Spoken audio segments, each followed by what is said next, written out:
Hi అండి. ఈరోజు వచ్చేసి భగవద్గీత ఎందుకు చదవాలి? భగవద్గీతను చదివితే మాత్రం మన జీవన రేఖను దివ్యంగా మార్చుకోవచ్చు.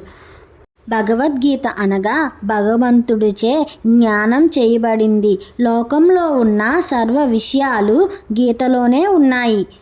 భగవద్గీత చదివితే సమాజంలో గౌరవాన్ని పెంచే విధంగా నడవడిక నేర్పుతుంది. మనలో దాగి ఉన్న నేను నాది అనే అహంకారాన్ని నుంచి దూరం చేస్తుంది.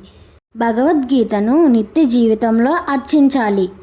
వారంలో ఒక్క రోజైనా సరే భగవద్గీత కోసం సమయం కేటాయించాలి. అందులో ఏముందో చదివి అర్థం చేసుకోవాలి.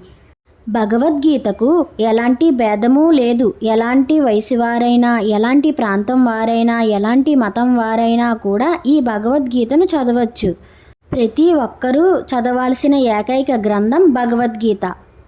లోకంలో ఉన్న సర్వ విషయాలు గీతలోనే ఉన్నాయి. మనిషి జీవితంలో గెలుపు కోసం చదవాల్సింది, నేర్చుకోవాల్సింది గీత నుంచే. నా వీడియోస్ కానీ మీకు నచ్చినట్లయితే లైక్, షేర్, కామెంట్, సబ్స్క్రైబ్ చేసుకోండి. మరొక వీడియోతో రేపు ఉంటా.